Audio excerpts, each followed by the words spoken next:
एक बार विष्णु भगवान ने नारद जी से कहा, नारद तुम्हारा कोई गुरु नहीं है, इसलिए तुम्हें गुरु गुरु बनाना चाहिए। नुग्रा आदमी मुझे नहीं भाता। नारद ने पूछा, भगवान किसको बनाऊं?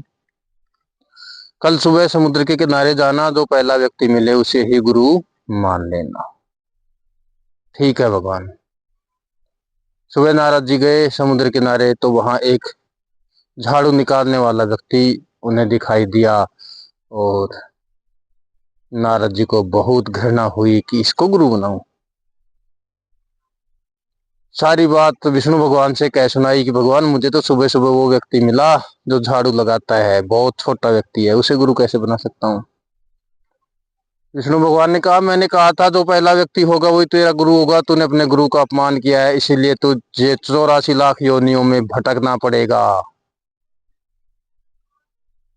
नारद जी की पिंडलियां कांप गई, अब मर गए। चुप हो गया। नारद जी स्वयं ज्ञानी थे, किंतु कभी कभी बहुत ज्ञानी व्यक्ति भी मूर्खता कर बैठता है। वापस चल करके उसी व्यक्ति के पास गए जिस व्यक्ति के दर्शन हुए थे और उनके पैर पकड़ के बोले, नारद जी कि मेरे साथ ये घटना घटी। सारी सच्चाई बता दी कि मुझे आपको देखकर घृणा हुई। अब मुझे बताओ, विष्णु भगवान ने तो कह दिया वो तो होगा कि मुझे 84 लाख योनियों से भटकना है, गुजरना है, ये तो निश्चित है।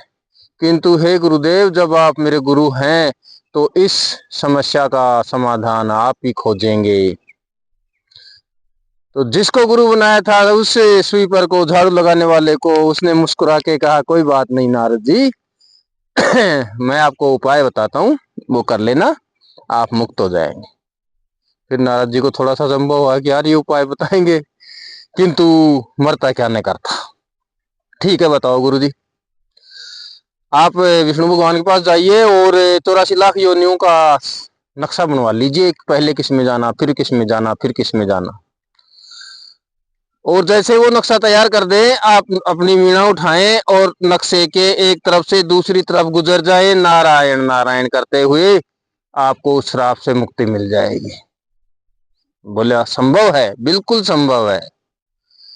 नारद जी ने ऐसा ही किया। जैसे ही विष्णु भगवान ने नक्शा तैयार किया, नारद जी उसके ऊपर चढ़े और वीणा बजाते हुए नारायण नारायण करते हुए पूरा नक्शा पार कर गए।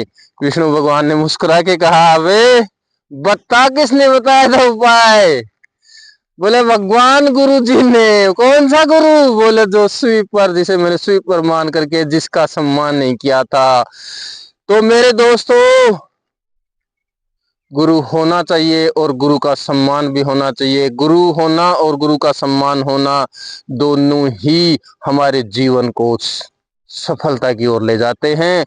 एक सामान्य से गुरु का भी यदि हम निरादर करते हैं, अपमान करते हैं, तो यूं समझो उससे भगवान भी नाराज हो जाते हैं। इसलिए हमेशा हमेशा गुरु में कमियां होती हैं, हो सकता है, क्योंकि गुरु भी एक इंसान है, किंतु आपको अधिकार नहीं है कि उस गुरु का आप अपमान करें। आप तो उनकी जो दिए हुए ज्ञान है, अच्छाइयां, उनको ग्रहण करें और अपने जीवन में उतारें। Thank you.